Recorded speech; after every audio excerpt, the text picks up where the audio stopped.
The end of the world is upon our heroes. Not just the end, but the end of the multiverse itself. However, one last story must be told. The story begins with Earth 616 colliding with the Ultimate Universe. As the heroes of the two universes battle it out for the survival of their world, Black Panther and Reed Richards build a raft which will carry them to the next world. A desperate Ultimate Nick Fury turns to the Ultimate Reed Richards, who has teamed up with the Cabal. They have built their own raft and weapons, which they unleash onto Earth 616. Meanwhile, Earth 616 Panther and Richards randomly select several heroes from Earth 616 to join them. They're saved just in time to avoid the collapse of reality. However, in a cruel twist of fate, some of the people selected break off from the raft. The worlds then collide and fade to white. In a new universe, a ceremony is taking place which sees a new Thor picking up a hammer. A Thor resembling the Allfather has him and the other Thors from different universes bow to the face of doom. Elsewhere, an expedition in Utopia, a kingdom in Battleworld, leads to the discovery of a raft. Elsewhere, the Doomsguard travel to Mr. Sinister's kingdom, where they take him to Doom's court. It's revealed that Sinister is on trial for crimes against Higher Avalon, home to the Braddock family. Sinister demands a trial by combat, challenging one of the Braddock brothers. Doctor Doom stops the battle, with the Braddock brother sentenced to the Deadlands. The sheriff, revealed to be Doctor Strange, sends the Doomsguard to secure the raft, which is revealed to be the raft holding the Cabal, who easily overpowered the Thors. Doctor Strange reports to Doctor Doom on the events that have transpired on other kingdoms. Doom and Strange discuss these matters until Strange is alerted to the Cabal attack. Doctor Strange joins the Doomsguard and sends them out to find the Cabal, only to find Miles Morales, who had snuck on board when the Ultimate Universe was destroyed. Doom meets with Susan Storm, where they discuss the creation of the sun and Doom's purpose on Battleworld. In Strange's secret base, he reveals a raft, which is revealed to have the survivors of the Earth 616. Strange reveals that 8 years have passed and Doom is now a god. Elsewhere, the Cabal are found by the Doomsguard. So, we're going to get through this as in-depth and as quickly as possible. There is so much that happens in the main line of books that basically promises to, at the end of this event, give us a new Marvel a new Marvel reboot. In issue 1, issue 1 had a very, very good, strong opening. And this is actually really, really good. I haven't currently read anything that Hickman has done. I do intend on going back and actually rereading both his Avengers run and his New Avengers run, and basically catching up on all of the road to Time Runs Out, so we can, so I know the background information about this story. But I really, really liked how strong of an opening this book did. And there is so much that happens in a in 22 pages.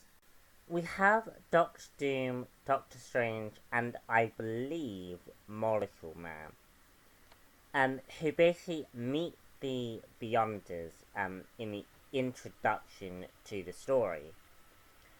And this basically leads to Doctor Doom now becoming the god of Secret Wars. And I will go over Doctor Doom being god in a little bit.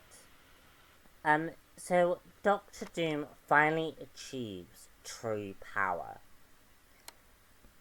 And this is happening whilst the heroes, the Earth 616, are fighting the ultimate versions in the Ultimate Universe. So basically, we have these two forces clashing to basically save their universe from destruction. First off, I want to say that the Earth 616 and the Ultimate Universe have had a major impact on the movies and on the... So seeing these two forces basically attack one another was really, really cool. And again, as I said earlier, a lot of this promises to give us a new Marvel continuity. We have Reed Richards basically teaming up with Cable from Earth 616 to basically create a raft and basically leave the Ultimate Universe characters to die. I was initially very confused about how Reed Richards and Cable and the Cabal joined forces and were working with one another.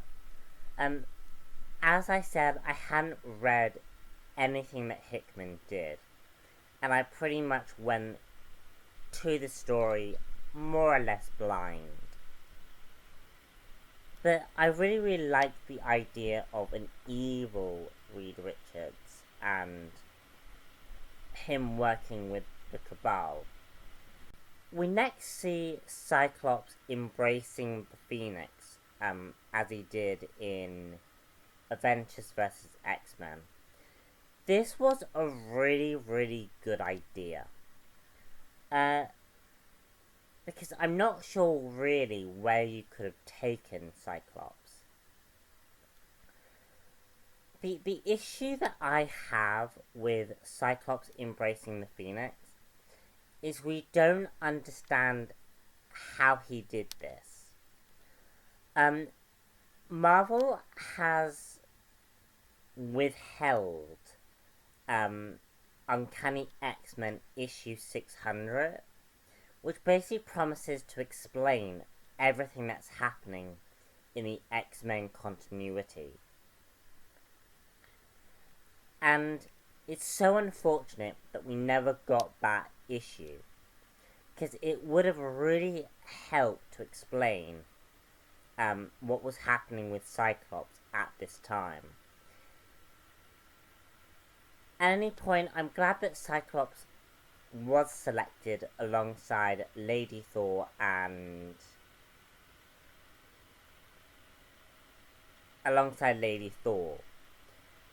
because basically we have these characters being selected to basically survive on this new universe.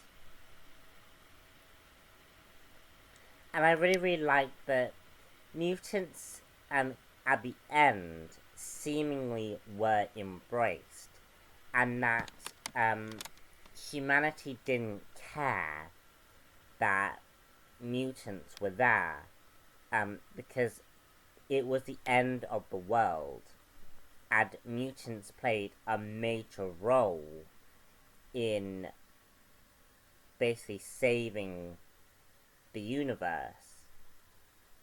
So I really liked that, and having followed the story of Cyclops and Bendis' run, it was really nice to see Cyclops be a major part.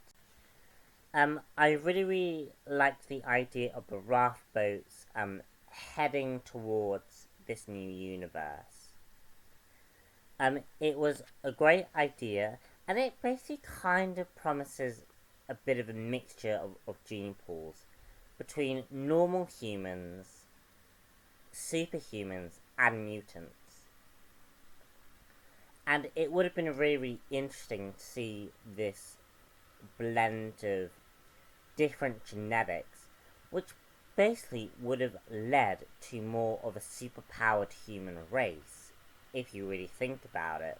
One more thing I wanted to just touch upon before I touch upon issues 2 and 3, where the Fantastic Four completely being torn apart at the end of issue 1. Basically, Reed Richards and his family are separated as the multiverse collide with one another. This was really shocking and really surprising, given how the Fantastic Four family are the last remaining family members in Marvel continuity. It was just really surprising, and I'm really interested to see what happens in future issues of Secret Wars, and how Reed is going to respond once he sees his family again. Issues 2 and 3 were actually really interesting.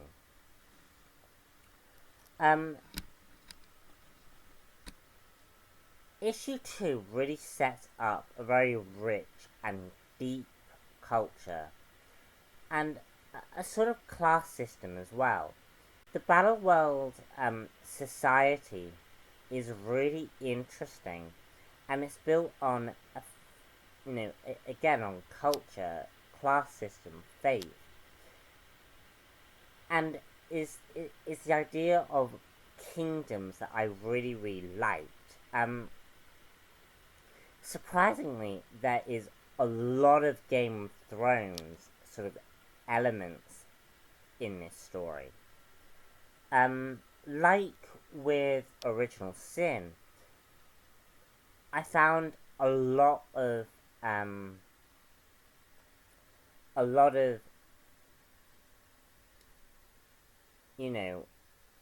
similarities with the Game of Thrones TV show, which I found really interesting.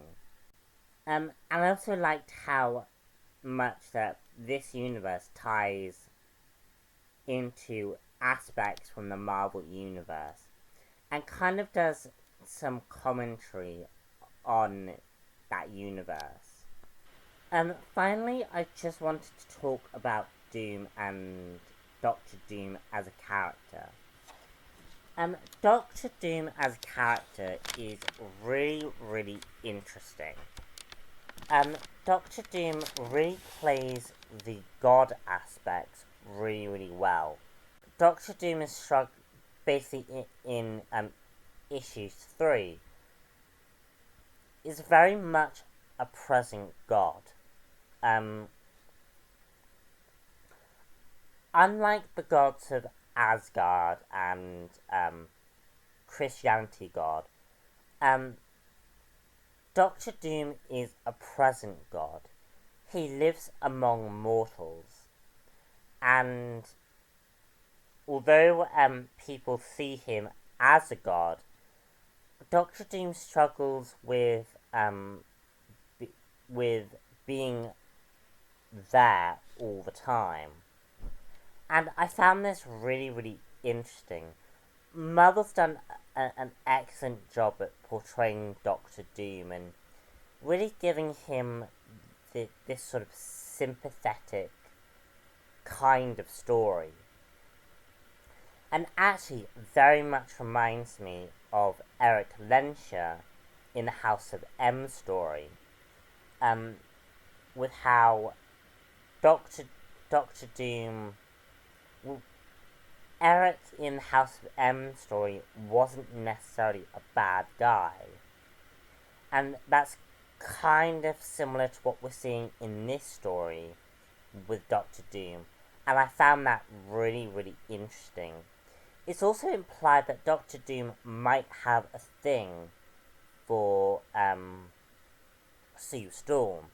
And I found that interesting as well, and it's going to be very interesting to see the kind of conflict Doctor Doom is going to have with Reed Richards and the Heroes of the Earth 616.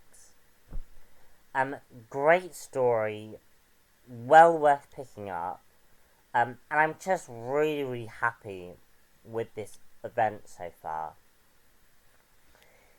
If I had one complaint though, it would be there is a lot happening in one issue. I think there's too much information in as you read each issue, you're just being bombarded with a lot of information and not enough clarification on some stuff. But all in all, I really, really dig this story. I really like it, and if you're not picking up Secret Wars, pick it up. It's well worth a read.